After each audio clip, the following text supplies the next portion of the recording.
Are you an architect or an artist? I'm an architect and I'm an artist.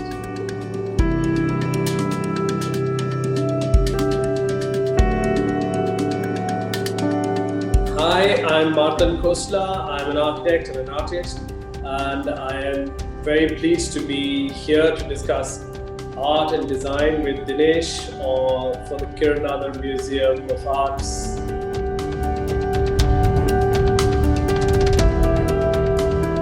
Do you think both merge together? You think there's a big nexus and connection between art and architecture? I don't necessarily think that there is a natural connection between the two. I think they're two separate and very distinct fields of practice, for me at least. I think that they're often clubbed together, whether it's in libraries and bookshops and on chat shows and TV. But I think that they are very distinct lines of practice, and I just happen to be very fortunate to be able to wear two hats and actually practice, have sort of two parallel practices. Because for me, the nature of practice for each one of them is distinct from the other. I don't necessarily see them as one and the same. So if they are distinct, what's your first love? Art or architecture? It's really difficult. So a lot of my architecture, a lot of my artwork is concerned with the city. A lot, I would say, most of it has to do with some form of urbanism, issues around urbanism, So this idea of the binary, I'm asked this question, is it this or that? Do you love one more than the other? It's not something that I can ever answer, because to be very honest, I think my art practice would collapse without my architectural practice. And I think my architectural practice would probably be much poorer for it if the art was not there for me to think about ideas that go beyond just the buildings that I design. So I don't really, there are times when art takes up a little bit more time, and there are times when architecture takes up more time. But I've learned over the last decade to be able to, balance these. And maybe I'm not as prolific in both the fields as someone who's only a sole practitioner. But as things stand right now, I kind of see that they both go hand in hand while being very distinct. Because you use a lot of architectural elements within your art also. You almost use the city as a canvas and take elements from within the city into your artworks. And I'm sure there's a spillover the other way also, where a lot of your artwork and your art beliefs kind of flow into the design architectural aspect. What actually inspires you within the city that it becomes such an important part of both your architectural work and your artistic work?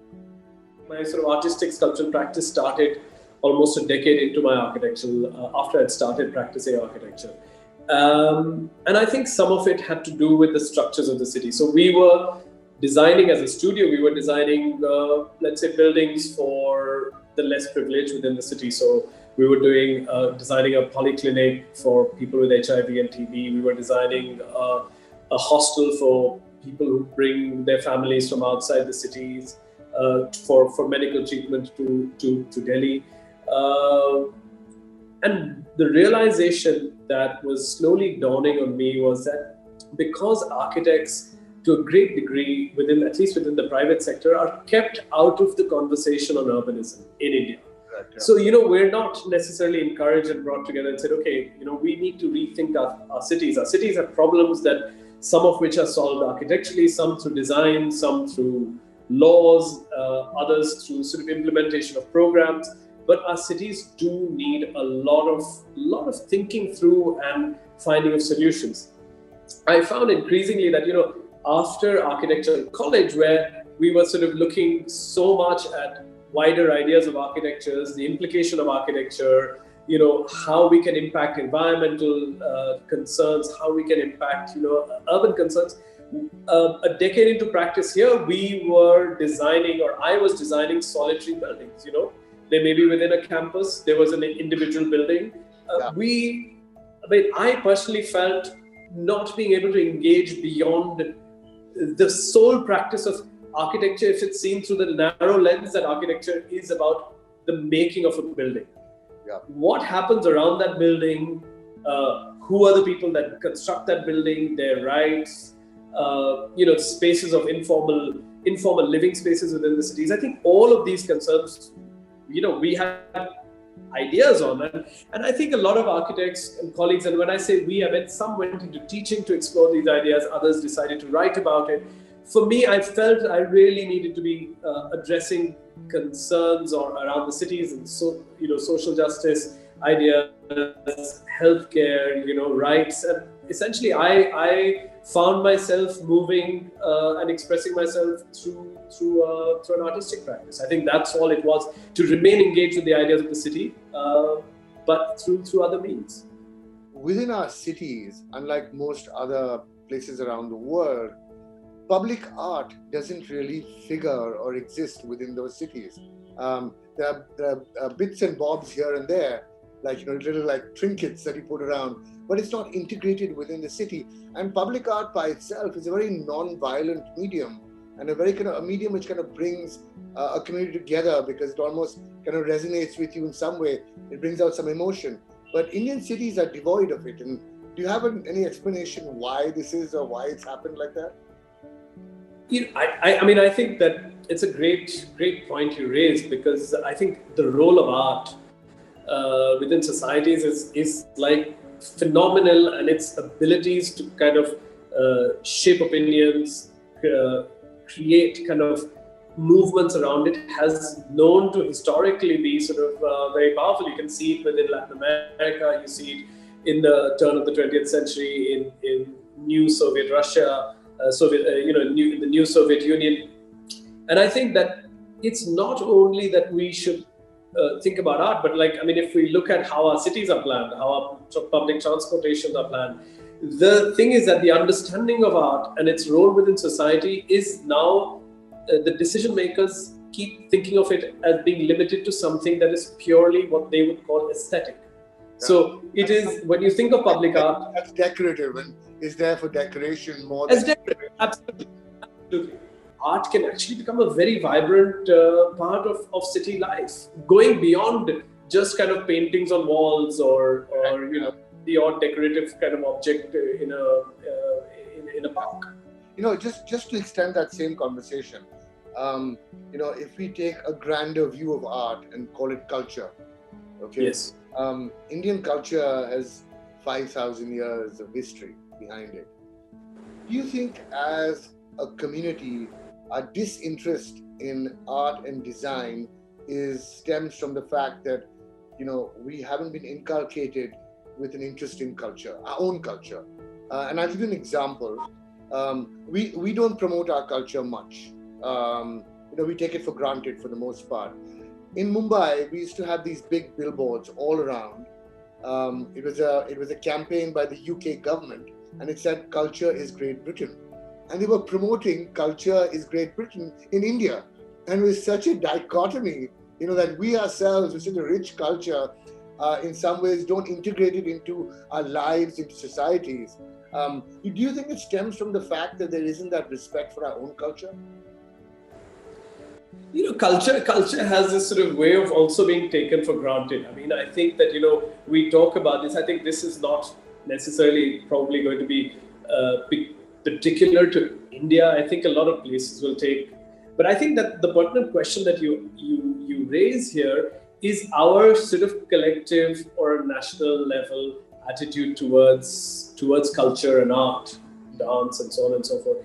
And I think that a lot of this stuff again stems back to the pedagogical structures that exist for our entire nation. You see, so we grow up in a society where art is is seen as the off lesson for every school kid. It's architecture, hardly are any children taken around, museums. Rarely does an architect ever come and address a school assembly and talks about the importance of, architecture within society, or rarely do dancers come in and sort of, talk about what dance means as a cultural expression, as a collective expression. So I think a lot, you're absolutely right. I think we grow up with everyone trying to either be a banker or an engineer. What inspires you within art and design? What inspires you to create, whether it's building something or creating an artwork? Underlying my own personal education there is this kind of modernist agenda that exists. But within that modernist kind of framework, I, as an architect, continue to search for what it means to try and create a building that is Indian, and yet it's kind of modern. It addresses our contemporary concerns. It addresses whether it's sociological, whether it's urban, whether it's environmental, and so I sort of search for solutions for my architecture within that space, which kind of, I think, address the new sort of sense of what India and its material aspects are. If you think about art, like, I don't need a client. I create art. I started creating art because I really wanted to. I make it. It's free. It's inspired by things that I see around me within the city. It's usually quite political. It's usually quite angry. It usually it has a sort of bleak outlook sometimes to the things that at least for me as an architect, the idea of architecture is a sketch. It's the first sketch that you make. And a sketch in that sense is completely the opposite of what a building is. A sketch is very tentative. It is exploring things. It doesn't have sort of, it has ideas. It only has ideas that have never matured. A building is much more concrete. It's kind of, it's defined. It has kind of edges and corners and curves and what have you, But art for me personally is just a way of life, I think. I grew up with it. I enjoyed it. It was around me. I remember that, unlike most of the children, when I used to travel, I used to love visiting museums. Most kids used to run away and say, in half an hour, it's so boring and so big and so dark and so gloomy in there. But I used to love it. I just enjoyed the discovery of art through the hallways of a museum.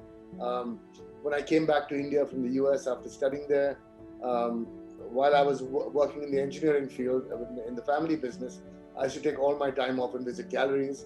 That was something that was habitual to me. Art for me is, it has to invoke some emotion in you.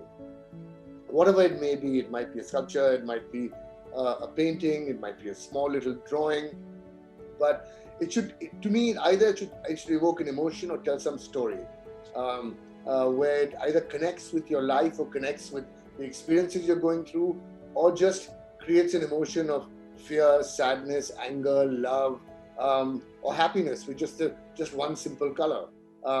So art for me, art should technically, I think for most people, when it becomes a way of life, your sense of appreciation of what you like and dislike becomes stronger. Art should change your views. I think it should be something that, says, okay, now, I think differently because I'm looking at this. My view has changed. And I think looking at art in many ways is going in with an open mind. And I think if you do that, then for me, at least, it's been a fantastic discovery and journey. It's really a pleasure to be on this platform. I'd like to thank the Kiran Nadar Museum of Art for this exciting series of art and design.